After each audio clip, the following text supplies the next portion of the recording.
Okay, so next piece of music we're about to hear is, as I mentioned, Lament of Heaven's Night, and it's another piece in Dorian mode and uses a bunch of cool chord progressions and some interesting musical moments that tell us more about who Maria is in similar ways to Null Moon did. But I'll talk more about them after we hit the scene and cue the music.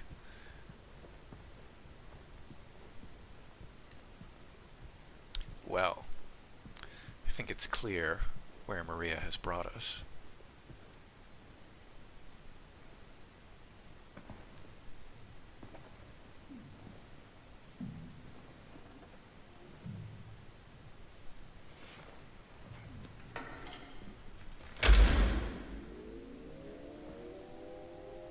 Maria?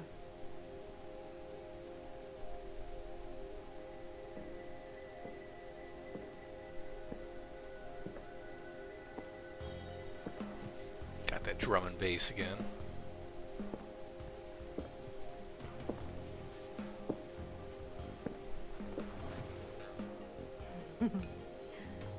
What? Come on, don't give me that look. I was just kidding. What is this? Is this a special place you met? Don't be silly. Just have to go through and out the front.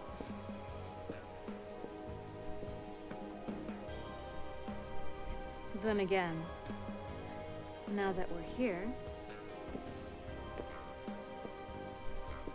can't we stay just for a little while?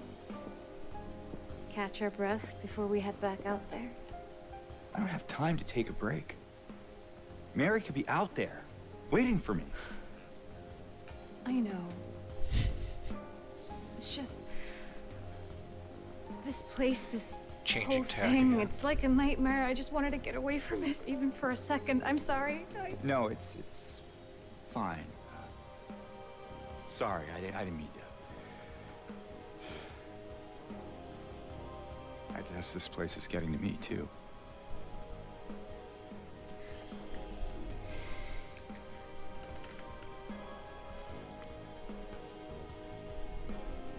Am I crazy?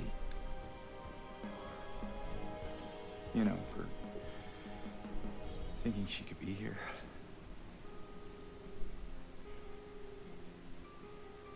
Crazy is one word for it, I guess. I can think of another. What's that? Hopeful. Well, that's a nicer way of putting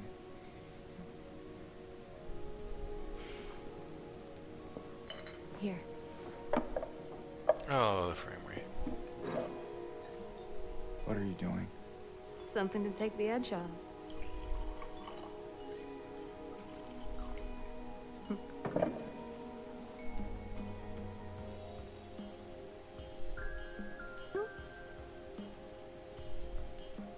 You sure?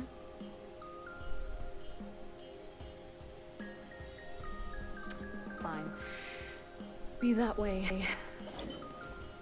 There's two.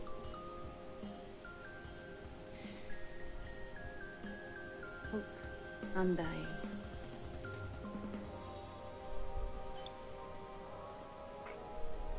Yeah, naive is probably a better word for it. Should probably get going. Fine.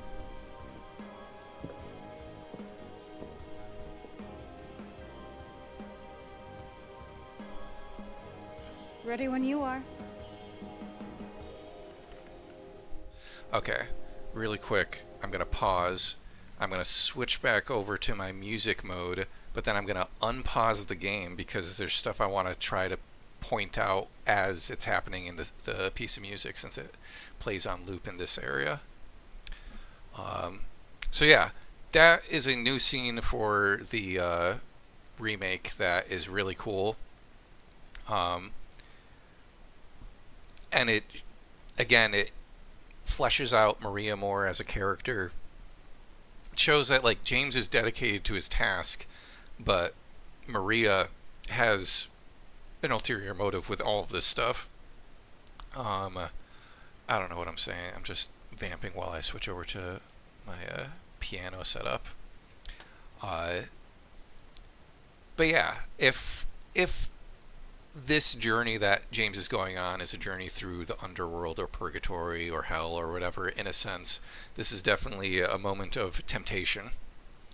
And I really want to dig into how Akira Yamaoka implies that through the music.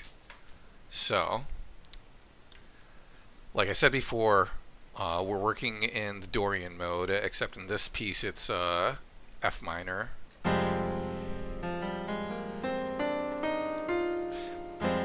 Something that I keep thinking about, I haven't talked about much, is like Akira Yamaoka really likes his tonal clusters. Like the chord that this piece starts out on is like and tonal clusters are just like clumps of notes together. We've got this crunch here that kind of sounds really cool. But yeah, so that is the key that we're working in. Yeah, let's resume the game, and I'll play along a little bit with the music itself. See, I've got this at the beginning.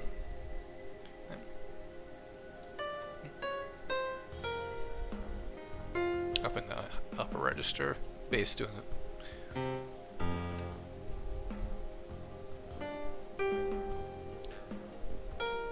A lot of these suspended tones in that guitar.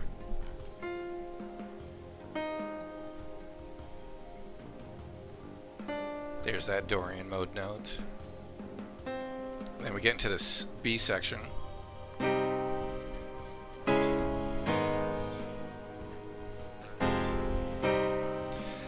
And we've talked before about how Akira Yamaoka really likes to play around with diatonic and non-diatonic chords, and he's doing a lot of that right here.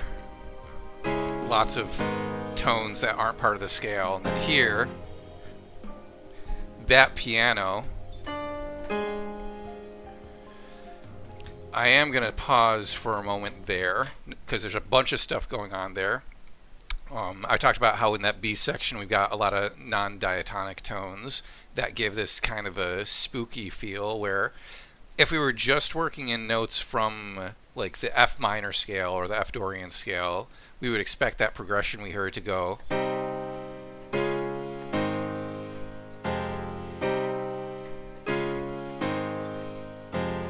But instead, he gives us,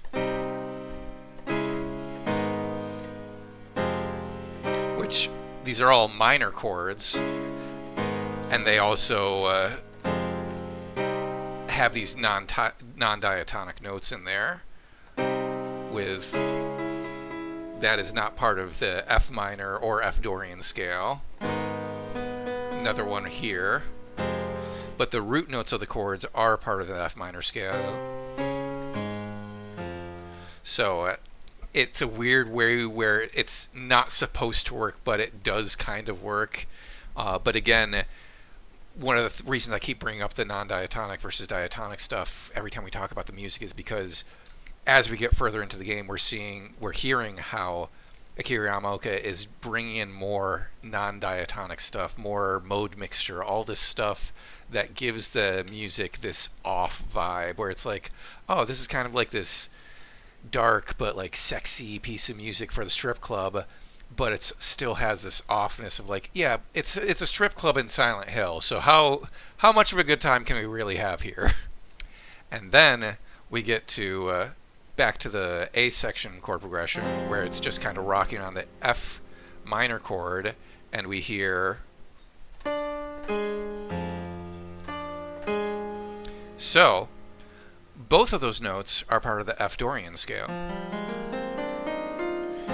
So my first few times hearing this piece, I was like, I could hear, oh, that's an interesting choice of notes, but it didn't immediately jump out at me what exactly it was, because it was like, oh, this fits in the vibe of the song. Let's talk about tritones, the devil's chord, as it was called. So we're getting back into music theory stuff with scale degrees and all that. A tritone is a flat 5 or an augmented fourth, depending on how you phrase it. But if our fifth, 1, 2, 3, 4, 5, that's a perfect fifth. That's a tritone. You hear it a lot in horror music, any music that's supposed to sound discordant or creepy. And when I play it next to a perfect fifth like that, back and forth, you can hear like, oh yeah, that just sounds wrong.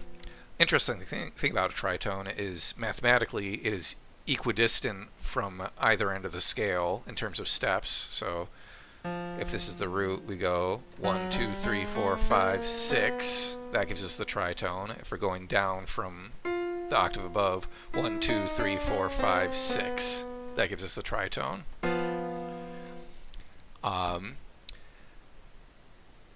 As I mentioned before, this is often called the devil's chord because back in the like Renaissance era, or in the early days of like the medieval church and Renaissance era church, they were like, that is the most discordant thing I've ever heard, so it must be of the devil. And so beyond it just being a discordant chord that people use a lot in horror because it sounds creepy to the Western ear, it also is often used to imply like devilish intent or ill intent or subterfuge or any number of things, or just to give you that like creep factor. I'm trying to think of like a good example in popular media to use for it, but it sounds wrong. Now, why am I bringing this up? In Lament of Heaven's Night, the version of this piece that Akira Yamaoka wrote for the remake, we go through that creepy progression, and then we get back into the F minor section, and the first thing we hear is, that is a tritone there. And to hear that in the Heaven's Night music as Maria is trying to seduce James, essentially, is like, it's so bald-faced that the fact I almost feel embarrassed for not realizing it the first few times I heard this piece in the remake. It's like, don't trust Maria. And then he goes like, and then he does it again. And then he does a little like, and then he does a little bluesy thing that's like,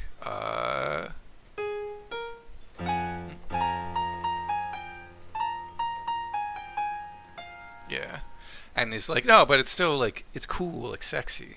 Yes, we are winning, Dave. We're talking about the tritone, the devil's chord, in the context of Heaven's Night and the music here. So I'm going to start the music back up, and we'll hear that tritone again.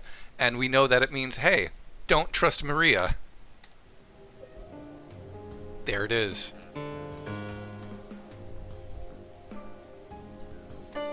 Again. He just does it over and over again, as if to say, like, no, I didn't do that by accident. I'm doing this on purpose. And then we get back to the creepy progression. Another thing I talked about in an email with Cleo is how this piece of music in the remake almost has a sonata structure, where we've got an A and a B theme, and then we've got a development section in the middle where we move away from the tonal center, and then we come back to the theme at the end. And I think we're about to move to what could be considered the development section. So we're in our root chord, F minor.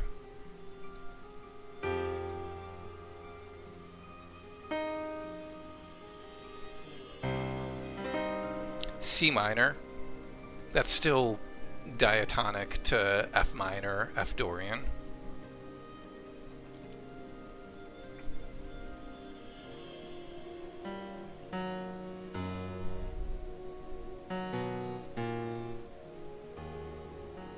Now we're in E flat minor,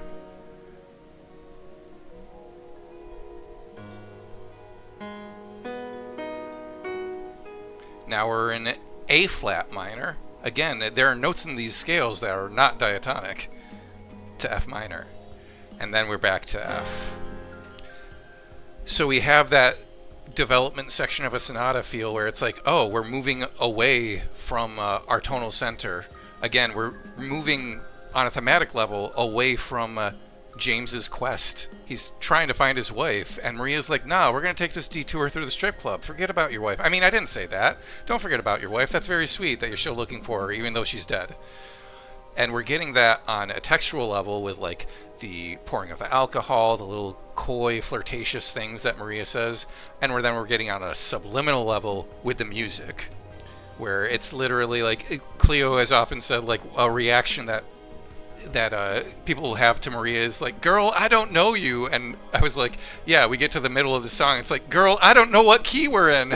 I don't know where we're going. And it works on so many different levels, and I just love it. And that is the beauty and genius of Lament of Heaven's Night.